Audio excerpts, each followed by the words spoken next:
મોરબીના સિરામિક ઉદ્યોગમાં પ્રોપેન ગેસની અછતથી ગંભીર સંકટ સર્જાયું છે। છેલ્લા 15 દિવસથી ગેસ સપ્લાય ખોરવાતા 250 જેટલા સિરામિક કારખાનાઓને તાળા લાગ્યા છે। નેચરલ ગેસ પણ પૂરતા પ્રમાણમાં ન મળતા પેપર મિલ અને પોલીપેક ઉદ્યોગોની મુશ્કેલીમાં વધારો થયો છે। ઈરાન અને ઇઝરાયલ વચ્ચેના યુદ્ધની સીધી અસર મોરબીના ઉદ્યોગો પર પડતા લાખો શ્રમિકોની રોજગારી છીનવાઈ છે। ત્યારે કામ વગર મુશ્કેલીમાં મુકાયેલા એમપી, યુપી, બિહાર અને રાજસ્થાનના શ્રમિકો હવે વતનની વાટ પકડી રહ્યા છે। શ્રમિકોની હિજરતના કારણે રેલવેમાં મુસાફરોનો ટ્રાફિક 4 ગણો વધી ગયો છે। ગેસના ભાવે ઠપ થયેલો ઉદ્યોગ ક્યારે ફરી શરૂ થશે અને શ્રમિકો ક્યારે પરત ફરશે તે મોટો સવાલ છે।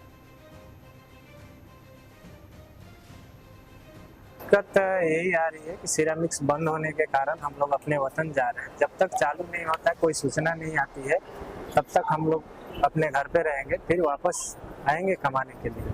मैं 8 साल से हूँ। अभी गैस के प्रॉब्लम की वजह से कंपनी बंद हुआ है। वो बोला है 1.5 महीने जैसे छुट्टी दिया है 10 लोग से, उसके हिसाब से अभी छुट्टी दिया है। तो बोला है कि फोन लगाएंगे तो आने का।